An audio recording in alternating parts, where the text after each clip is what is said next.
welcome to Up and About. I'm your host, Eniola Lunge. On Up and About, we actively pursue the development and the prosperity of the African continent. The show is positioned as a transgenerational show. This means that we'll be sitting with business leaders across industries with varying levels of experience in their various fields, and we'll be sitting down with them to glean from their years of experience. On today's episode, we are going to be focusing on the coaching industry in Nigeria. We have three amazing ladies to help us do justice to the ins and outs and the inner workings of the coaching industry in Nigeria. Please make welcome with me, Penelope Ozo. Penelope Ozo is skilled and experienced as a life coach and mentor. A background in the finance industry has equipped her immensely to be results-driven and people-oriented. She holds a professional certificate from Harvard University and is listed in the Life Coach Academy directory. Penny uses self-assessment and purpose discovery tools to help her audience and clients embrace their individuality, as well as walk through past experiences as a platform to shape their future into excellence through her Be Ignited mentorship program. She is inspired by the need to help people move their lives forward, both professionally and personally. Our second guest on the show today is none other but suspense. All right, today our second guest is Fiyin Toyo. Fiyin Toyo is a graduate of psychology from the Loughborough University, UK, with a master's in public relations from the University of the Arts, London, and is a chartered marketer with the Chartered Institute of Marketing, UK. She is an avid believer in the power of knowledge transfer and helping people rise to become the best they can be. This led to the birth of Empower You, an emerging enterprise that trains and equips individuals with employability skills and the tools they will need for the future of work. Welcome, Fiyin. Thanks, Eniola. Glad to be here. And then finally, not the least, definitely not the least, we have Tewa Onasanya. Tewa Onasanya is a publisher and mindset stylist. She holds a BSc in pharmacology from the University of Portsmouth, UK, a diploma in fashion journalism from the College of Media and Publishing, West Sussex, and is the founder and CEO of Exquisite Magazine Services Limited, a position she has held for over 17 years. She is the organizer of the annual Eloy Awards, aimed at celebrating women of excellence in different fields, empowering, motivating, and inspiring others.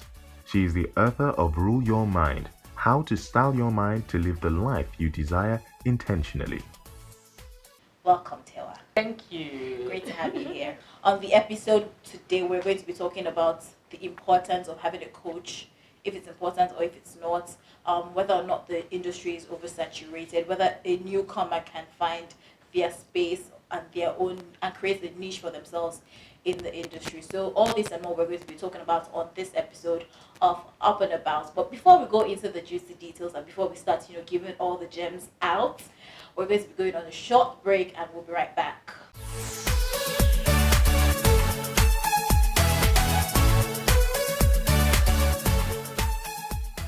All right, welcome back. This is still Up and About, and you're just in time to see us begin the conversation because we're just about to delve into the meat of our conversation today.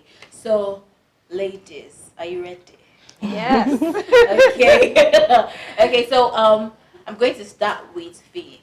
Why do you think it's important to have a coach in whatever industry that you find yourself in? And also, does your coach have to be industry specific or you can just have a general coach? So I'd like to answer this by saying that it depends on what you want out of life, right? So people are on different journeys. So for example, I work with people in the corporate world to help them achieve their career goals. So the way I look at it is, do you want to go on the journey alone or do you want somebody that has achieved that feat to hold your hand? So for example, if I wanted to grow my hair, do I want to talk to somebody that has done this, that can give me tips? So for me, I think it's very important to have a coach because it actually enables you to get to a goal quicker because the person has done tried and trusted methods, so they can actually help you and assist you to get to that goal. But again, it depends on what your goal is. So for example, for my level of fitness, do I need a coach? No. But for my career, because it's important and it resonates with where I want to go and what I ultimately want to do, then I think it's important. Wonderful. Penny, let's have you. Okay, I'll say you definitely need a coach because a coach serves as an accountability partner, a support system, and a is a form of guidance for you. Because in life, as we see it, we all need help one way or another, and there's a version of you have not yet met. Okay, so that's really what spurred me on to become a life coach, because I've gone through a lot of experiences in my life. I've gone through childhood trauma, depression, chronic anxiety, chronic stress, different things, and by the grace of God, I've overcome these things. So, and I know there are people out there who need help. So that's what really made me start the business. Wonderful. Yeah. What about you, Tewa? Thank you. I think it is very important for people to have coaches, and like Penny said, especially for accountability, because we all have this nice to have idea of ourselves in our head, and if we don't have somebody to kind of like, put us through, number one, and then be on our necks to be able to checkmate what we're doing, we're just going to be, recycling the same life over and over again, and then wondering why we're not at the stage that we want to be. So it is important for different sectors of your life, and I say sectors because there's the personal, there's the work, and there's fitness, there's health, there's different parts. You do need somebody, even if it's not a professional coach, at least have someone that you know will be able to say to you, you're eating too much sugar, aren't you this? You're not doing what you're supposed to do, aren't you supposed to be a salesperson? So yeah, I think we all do. We all definitely do need one person to be able to guide us through what we're doing.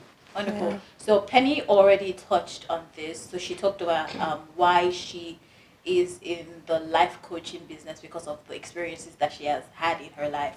So to Fiyin and as well to Tewa, why did you decide, what were the factors that you considered in deciding that this is the coaching specialty that I want to focus on?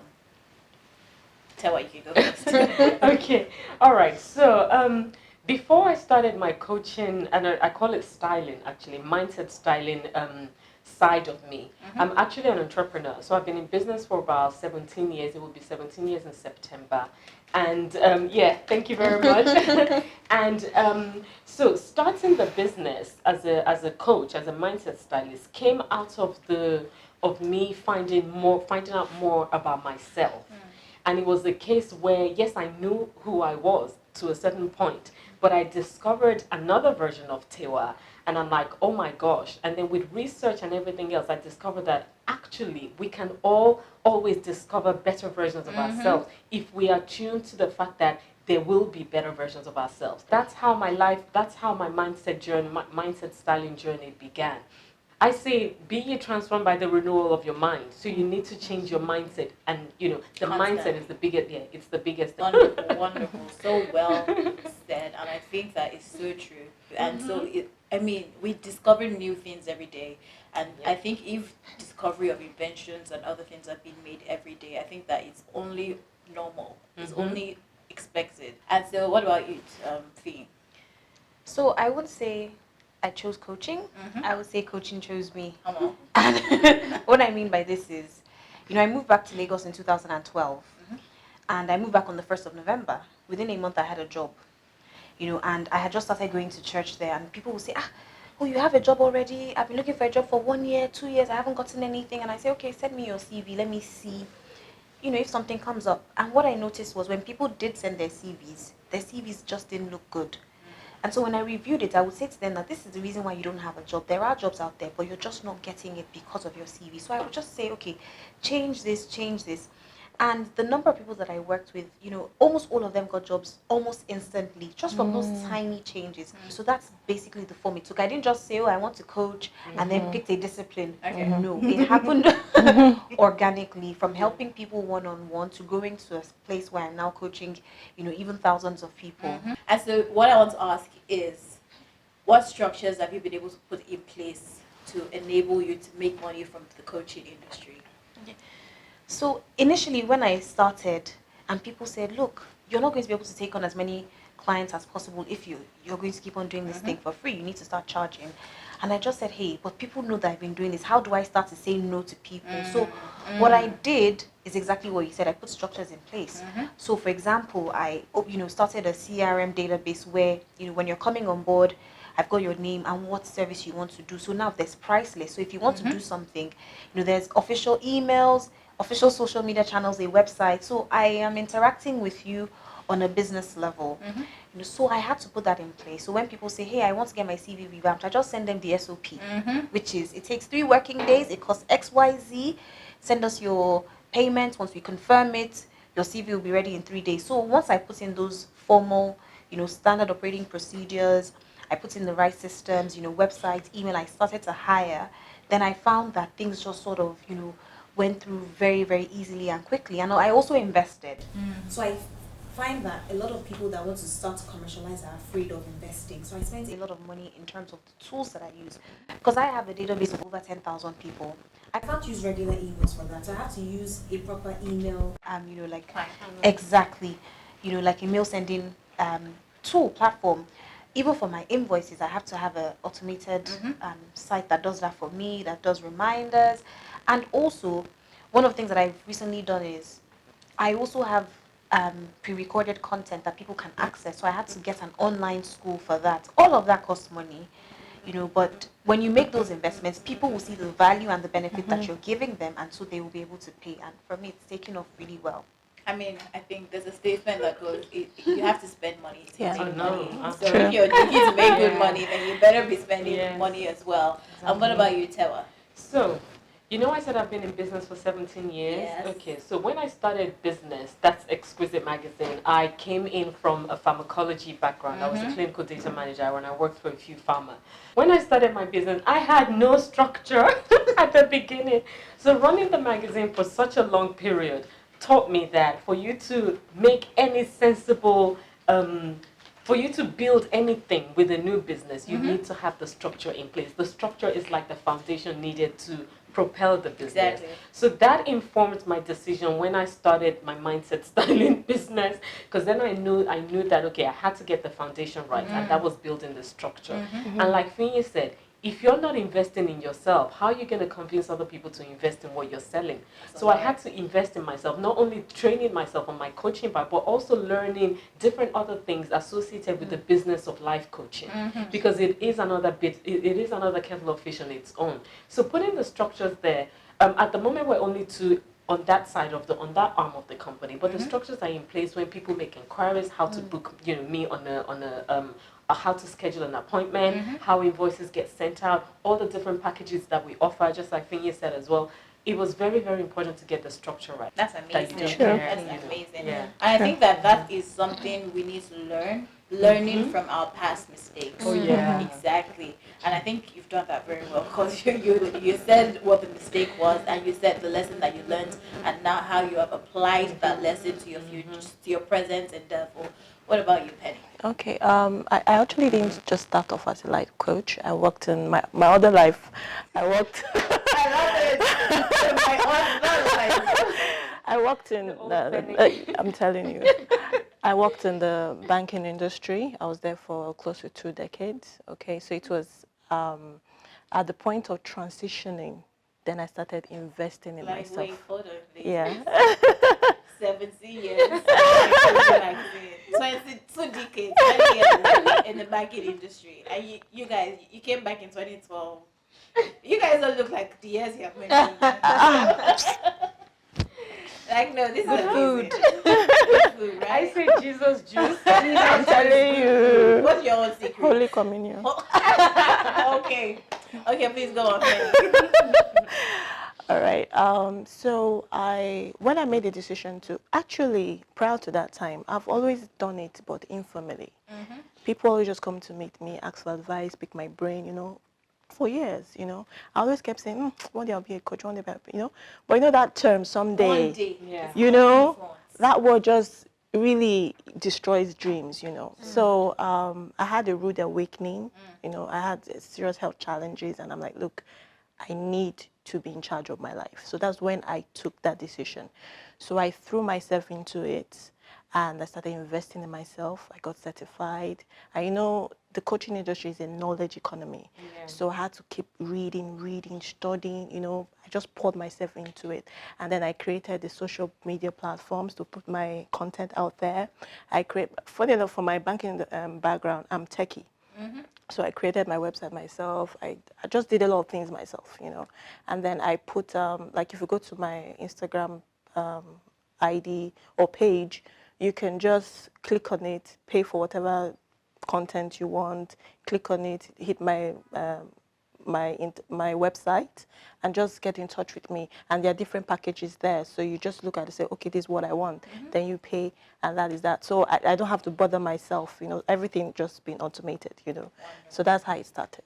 So I like what you're talking. I mean, everybody already said it. I think automation is key in the coaching industry. So that's voice stories and such. Like, okay, just speak to Dolly the robot. All right. Sure.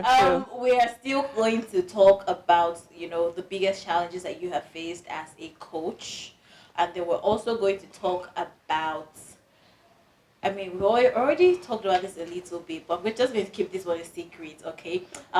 Before we go on to the next segments of the show, we're going to take a quick break and we'll be right back.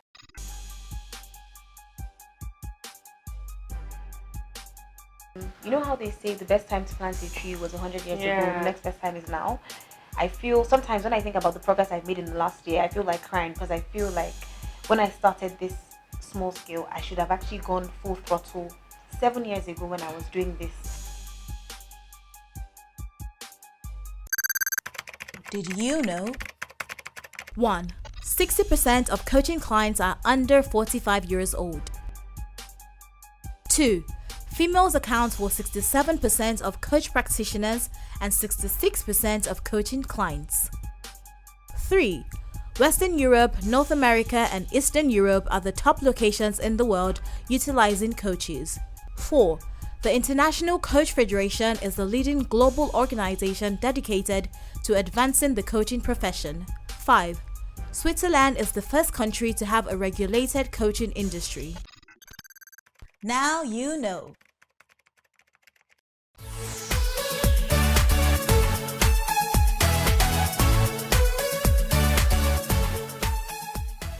Welcome back. This is still Up and About. My name is Eniola Lunge, and today on Up and About we are delving into the coaching industry in Nigeria. And to help me do this, I have three amazing women with me.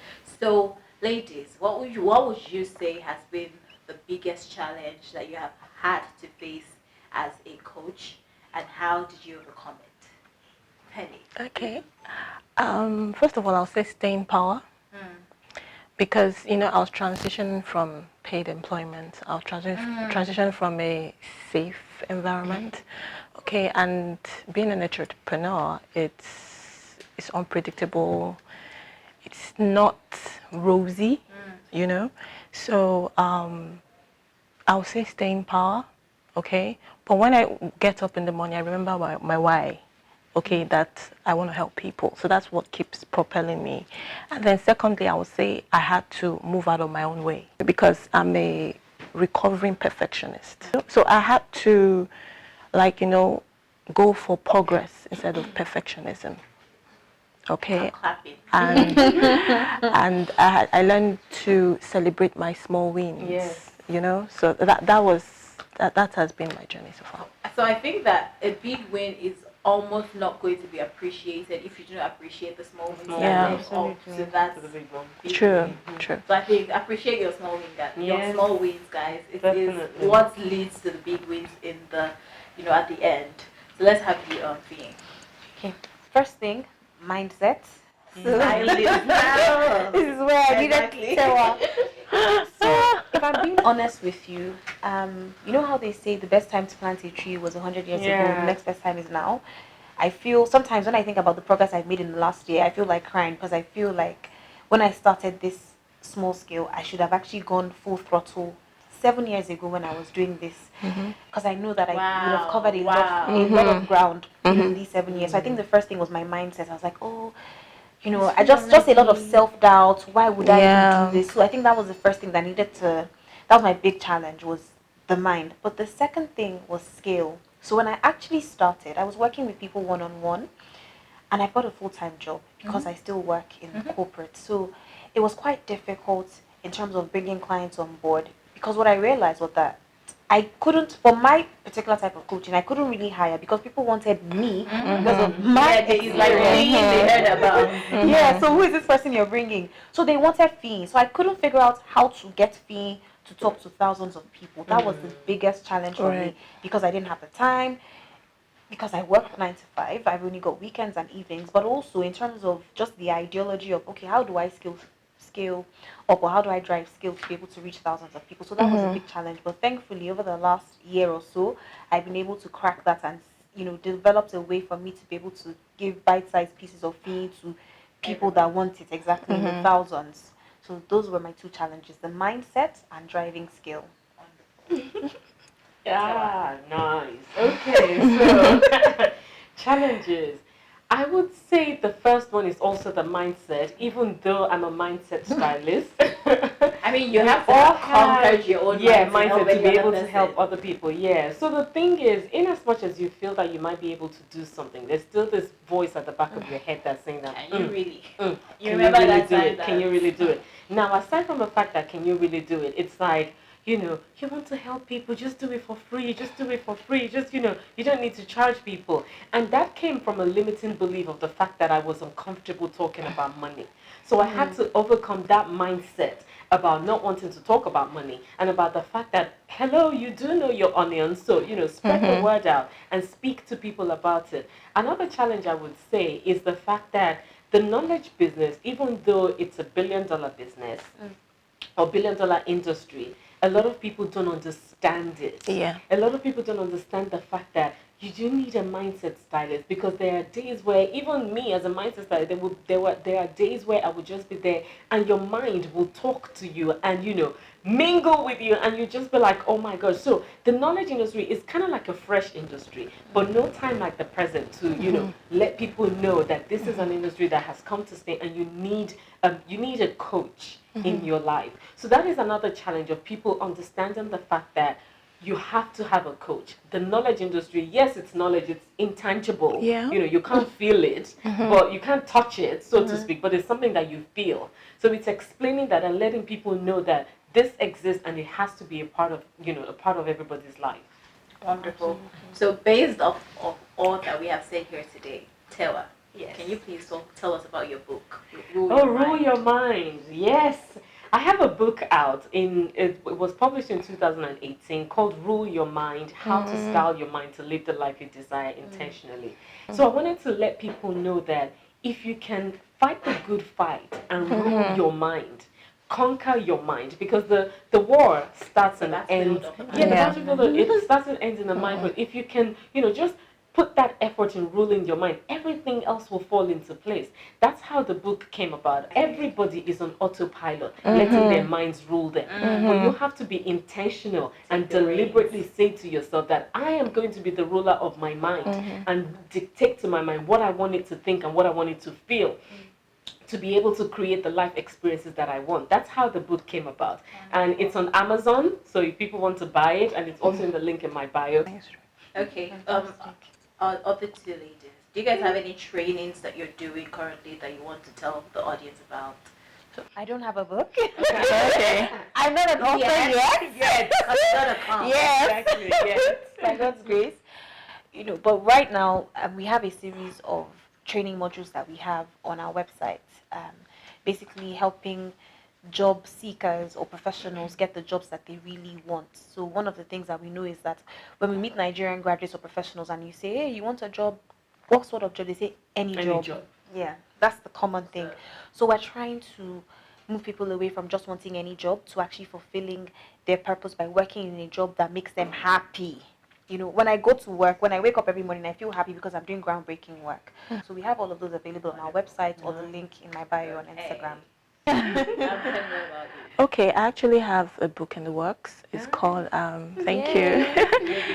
Yeah, it's called The Secret of Peak Performance.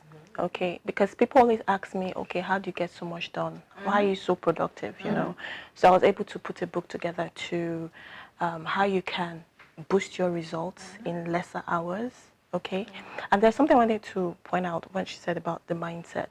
The good book says, out of the abundance of the heart, the mouth speaks, and guard your heart with all diligence, because out of it flows issues of life. So if your life must shift, you have to have a mind shift. You understand? That is that's the beginning and the end of the matter. And I guess I have one-on-one coaching sessions. I have accountability programs. You can get that when you click on the link on my bio as well. Okay. Yeah. So we have 2 more questions, but we have to go on a short break, and we'll be right back. So don't go anywhere.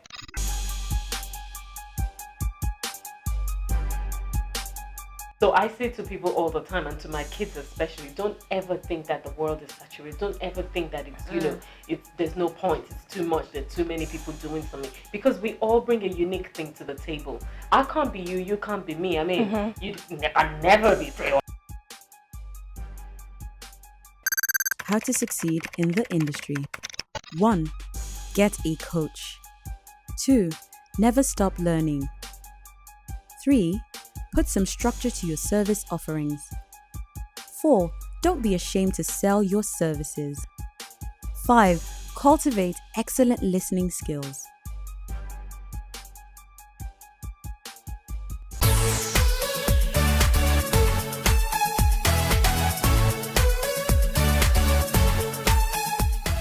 Okay, so welcome back.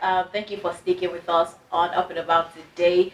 On the final segments, we're going to be asking 2 very important questions, and I think that it will do you well to take notes and pay very rapt attention at this time. Okay, so ladies, what would your advice be to somebody who thinks that the coaching industry is already oversaturated and that there's no place for her or him in the industry? There's always a place for you. There's always a place for you. Your gift is needed in the world. That's why you were given that gift in the first place. So I say to people all the time, and to my kids especially, don't ever think that the world is saturated. Don't ever think that there's no point. It's too much. There's too many people doing something, because we all bring a unique thing to the table. I can't be you. You can't be me. I mean, you can never be Tewa. I can never be you. So so we all bring a unique thing to the table. So even if there are 1,000,001 people doing it, there is something in it that you are bringing to the table, and there is somebody out there that needs that unique thing. Wonderful. Thank you so much, Tewa. Fiyin. So the way I think about it is that the sky is big enough for all of us to fly, right? And what I find is that a lot of people say, oh, how many people can I really get? There are 200 million people in Nigeria. Do you think the coaches that are in the space have covered everybody? No. And if Coca-Cola had thought, hey, we're just going to stick to America, would they be the global brand that they are today? What happened to the people in Togo, in Ghana, in South Africa, in California? So the world is big. There are massive opportunities for all of us to, get into the business and do what we need to do. And like Tewa said, if God has given you this talent, don't bury it. You need to use the talent to reproduce more. And guess what? I have a business coach. And I told my husband something recently. I said, because the lady recently said that somebody told her, coaching, Nigerians don't pay for money. Nigerians don't pay for knowledge. And what she's taught me, the amount of money that I've made from what she's taught me, I cannot thank her enough.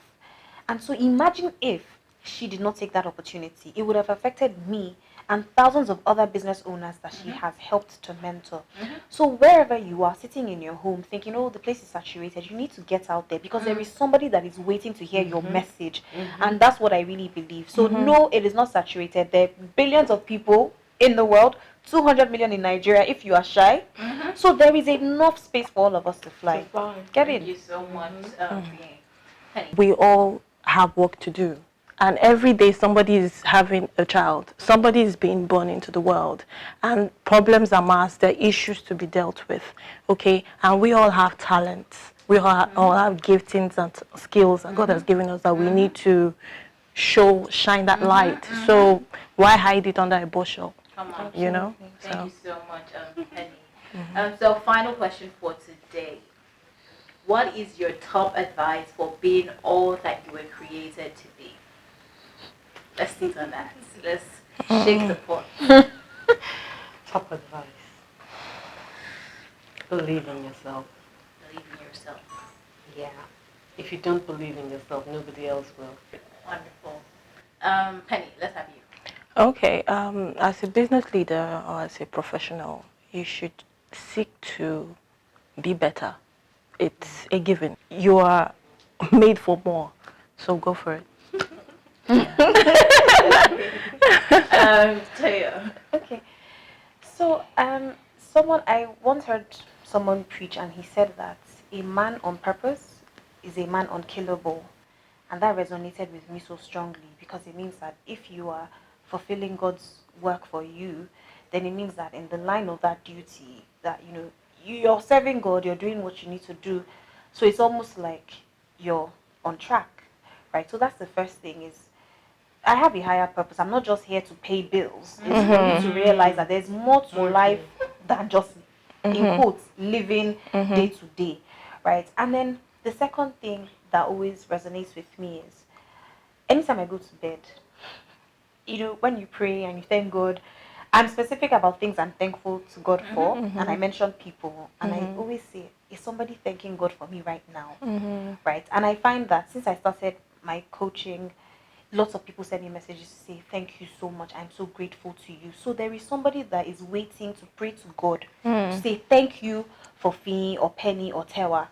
So just go out there and do it. Thank you, Tewa. You said in yourself, and then Penny, you said you're made for more. That's so like you're made for more. And then Fiyin, think that somebody will be thanking God for you one day that you were created on this earth. Be about your purpose. Don't be about the bills. Right? It's so easy to focus on, I need this, I need this, I need this. Well, why are you here? That's the question that we all have to ask ourselves. So quickly before we go, we're going to play our little game. So have you ever played Taboo before? You have played? No. Okay. So it should be pretty easy. It's not so hard. It's a word game. Okay. We all speak words like that. People every day. So we have 4 cards here. And so we're going to have the person who gets 2 is the winner. So that has to be somebody at least. Yeah, because it's 2-1-1. At the barest minimum. So are you ready? Okay. Bring it on. Okay. Number 1. Do we just shout out the word? Yeah. Once you know it, just shout it. Okay. So Penny mentioned a book today. She called it The Power of What Performance? Peak. Half for now. Okay, the second one. If you want to hone a what? Skill. Correct. 1.5. Who said that? Really? Games night paid off.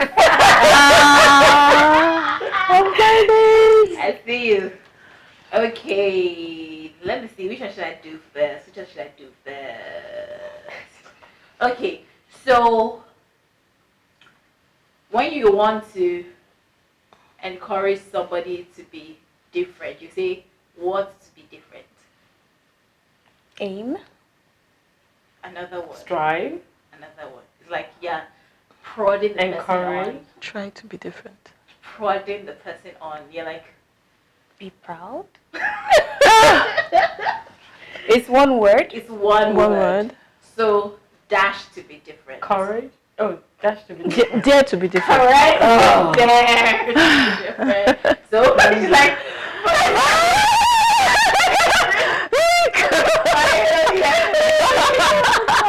One and a half. Half. 70 and a half. Oh my god! Oh my god. Oh god. So final. Are you ready? Yeah. What parts of our bodies are we using to answer these questions? Mind. No. Mouth. The inside one. Heart. Brain. Mind. Correct. Tewa. 1.5. 1.5. 1. What shall we do? It's me and Fiyin. Oh my God. Should we have a tiebreaker round? We have to. Yes. Otherwise, you're gonna. Okay. Is there a gift actually? The gift is. The I'll tell crown. you in camera. Okay. Are we ready? Are we ready? Are we ready? Okay. So, as an entrepreneur, you're trying to do something, and it just seems like it's insurmountable. What do you normally have to surmount? A mountain? Correct. We have a winner.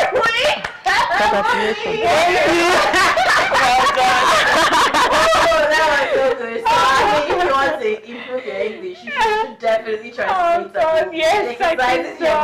Oh, really? Okay. You know, sharp on your mouth. Oh, that's it. Okay. Yeah. Alright guys, thank you so much for watching this episode on the coaching industry. I hope that you've been inspired to be more.